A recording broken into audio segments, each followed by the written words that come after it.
Yes, the annual government waste report is out, and do we have some examples for you? Just got a couple to start off with. The federal government spent $2 million to study children sneezing. Not quite sure why, but they did it, and they spent $2 million. Another $1 million for a photograph that was cut into 6 pieces and then hung in a new federal courthouse in California. Oh, California, there you go. Now let's bring in the author of that report, Senator James Lankford, Republican from Oklahoma. Senator, welcome to the program. Now, yeah, glad to be with you. Every year we go through these crazy lists of wasteful spending, and we come back the next year and do it all over again. Can you promise us that this kind of waste and nonsense will be eradicated under a President Trump? I can't promise you anything will be eradicated because you deal with a federal budget that's plus $3.5 trillion. You'll always have some waste. My main job is to provide the oversight to be able to look at it and say, how do we get rid of this? That we don't just identify it, but we solve it. Let me give you an example from last year.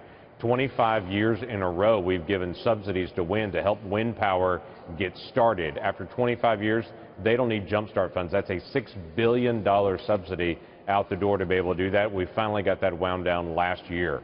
That was in my book from last year.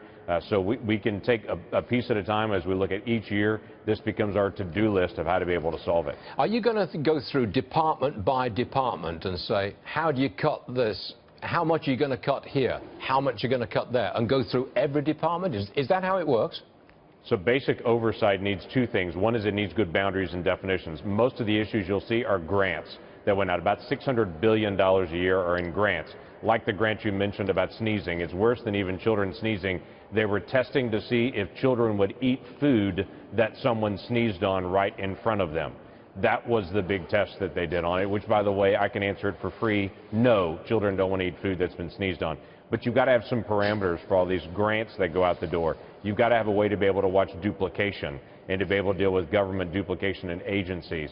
You have to have a way to be able to oversee regulators. Those are process pieces. Once you get processes in place to actually watch some of these things, then you've got to actually have real oversight to be able to help pay attention to it. That's what the media does. That's what Congress should do. But you've still got that situation where people in Congress want to bring home the bacon of any form to their own constituents. You will always have that pressure. Give me the money, I want to spend it here.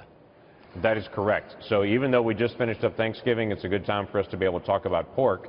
And the pork projects that are in here are typically projects that someone identified and they want to bring home. I can thankfully tell you those are diminishing because as the amount of media attention is coming on them and with the ban on earmarks that is now in place, we're getting less and less pork projects and more just wasteful projects that need more oversight.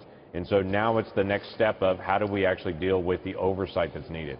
Senator, we thank you very much for appearing on the program. We will have you back to see if you've got rid of some of this stuff. That's a promise. Well, you know what? Be glad to do that. Yes, sir. Great stuff. Thank you, sir. Appreciate it. Now.